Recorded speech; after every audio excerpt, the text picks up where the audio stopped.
In 1894, Tsar Nicholas II ascended to the throne of the vast Russian Empire. The empire stretched from the Baltic Sea to the Pacific Ocean and was home to 126 million people from 194 ethnic groups. Yet beneath its enormous size lay deep inequality.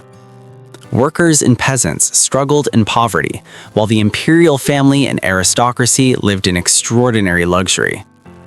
Russia had long experienced unrest against this unjust system. In 1905, widespread protests forced the Tsar to create a national assembly called the Duma. However, its authority was severely limited. The reform pleased neither the Tsar nor those demanding real change. Then, in 1914, World War I pushed the already divided empire into crisis. The war became disastrous for Russia. On the battlefield, the army suffered humiliating defeats. At home, food shortages and economic collapse intensified public anger. Nicholas II took personal command of the army, making himself directly responsible for military failures, while meaningful reforms were blocked. Suspicion deepened when rumors spread about the influence of the Siberian mystic Grigory Rasputin over the royal family. Even Empress Alexandra, who had German origins, was accused of sympathizing with Germany. In December 1916, aristocrats assassinated Rasputin, possibly with British assistance. But by then, public trust in the monarchy had already collapsed.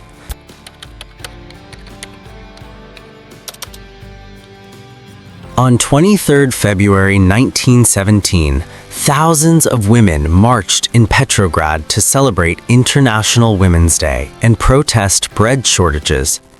The next day, workers and students joined them, shouting, "Down with the Tsar!" Troops were ordered to crush the uprising, but instead, many soldiers mutinied and sided with the protesters. Government officials were arrested, police stations were attacked, imperial symbols were destroyed. Within days, the capital slipped completely out of control. The Tsar's ministers warned him that the empire could not survive unless he abdicated. On 2 March 1917, Nicholas II stepped down from the throne. In just 10 days, 300 years of Romanov rule ended. The revolution was surprisingly swift and relatively bloodless. Many believed a democratic Russia was finally within reach. The Duma formed a provisional government to rule until a constituent assembly could draft a new constitution. However, power was not theirs alone. The Petrograd Soviet, a council of workers and soldiers, controlled troops, transport, and communications. Though more radical, the Soviets supported continuing the war. This decision would prove fatal for the government.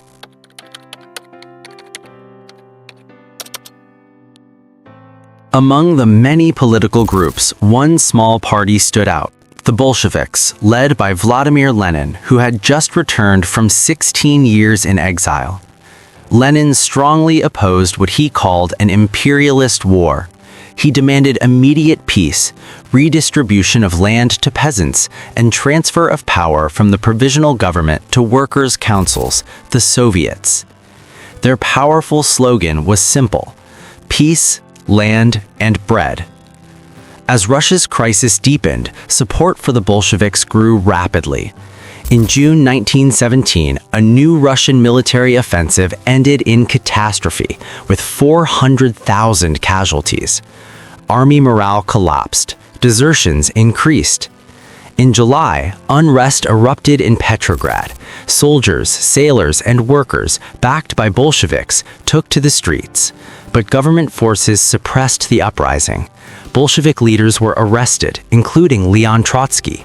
Lenin fled to Finland using forged documents arranged by Joseph Stalin. Alexander Kerensky became prime minister and was celebrated as Russia's potential savior, yet instability continued.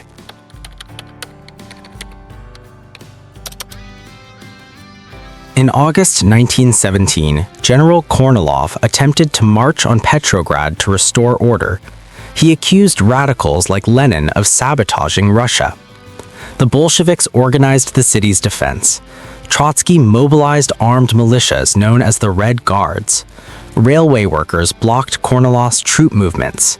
The coup collapsed, and the Bolsheviks gained credibility as defenders of the revolution.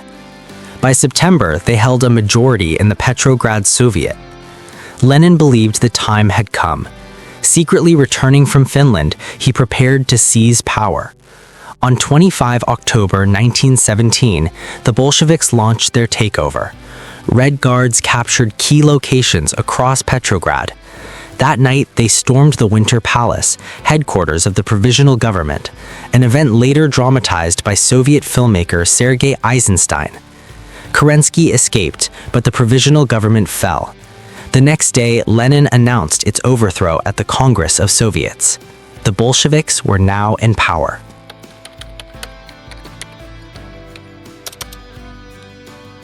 What followed was brutal civil war.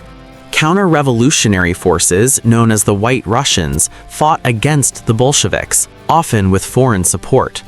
Some hoped to restore Tsar Nicholas II.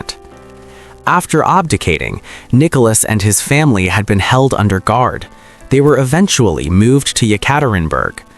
In July 1918, as white forces approached, Bolshevik soldiers executed the Tsar, his wife, their 5 children, and 4 servants.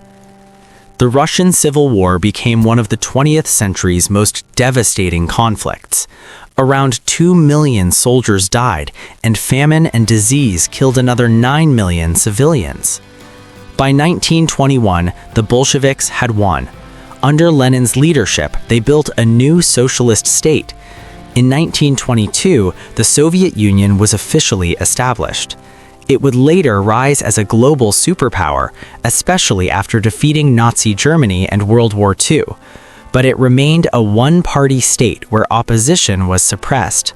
The democratic hopes born in the February Revolution were crushed by the October Revolution, hopes that would not return for decades. If you enjoyed this video, feel free to subscribe to the channel and give it a like. Let me know in the comments how you found the video and what historical topic you would like to see next.